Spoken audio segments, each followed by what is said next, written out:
Hello friends, आज के video में हम बताएंगे कि पूजा करने के बाद पंडित जी को दक्षिणा क्यों दी जाती है। प्राचीन काल में गोलोक में भगवान श्री कृष्ण की एक प्रेमिका सुशीला नामक एक गोपी भी थी। सुशीला को भगवती राधा की मुख्य सखी होने का सौभाग्य प्राप्त था। उत्तम रूप और गुण वाली सुशीला भगवान श्री कृष्ण से अत्यधिक प्रेम करती थी और उसे भगवान श्री कृष्ण की विशेष कृपा भी प्राप्त थी।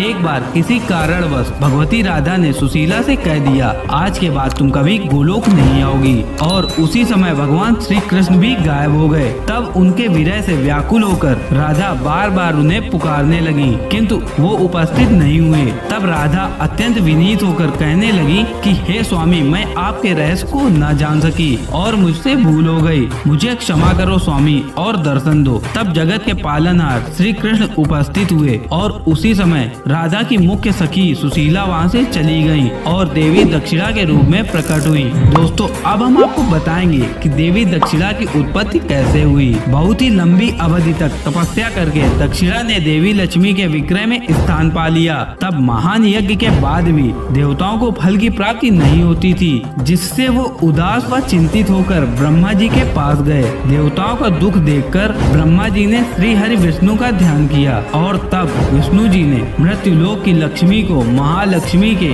दिव्य विग्रह से प्रकट करके दक्षिणा नाम प्रदान किया। उसके बाद देवी दक्षिणा की यज्ञ भगवान के निकट रहने की व्यवस्था कर दी। यज्ञ पुरुष ने उन देवी दक्षिणा को अपनी पत्नी के रूप में स्वीकार किया। कुछ काल के बाद देवी दक्षिणा ने गर्भ धारण किया और सभी शुभ लक्षणों के पूर्व एक पुत्र को जन्म दिया। कर्म समाप्त होने पर फल प्रदान करना उस पुत्र का गुण हुआ। इस प्रकार यज्ञ भगवान और देवी दक्षिणा उस फलदाता पुत्र को पाकर सभी के कर्मों का फल प्रदान करने लगे। इससे देवताओं की प्रसन्नता की सीमा न रही। वे सभी यज्ञ भगवान, देवी दक्षिणा और उनके फलदाता पुत्र का गुणगान करने लगे। कर्ता के लिए यह उचित है कि कर्म करने के पश्चात दक्षिणा अवश्य दे, तभी उसे फल प्राप्त होता है। यदि किसी कारणवश या अज्ञानता के कारण ब्राह्मण को दक्षिणा नहीं दे पाते तो दक्षिणा की संख्या उत्तरोत्तर बढ़ती चली जाती है और यजमान का संपूर्ण कर्म निष्फल हो जाता है। उस पाप के फलस्वरूप लक्ष्मी उस घर को छोड़कर चली जाती हैं, जिससे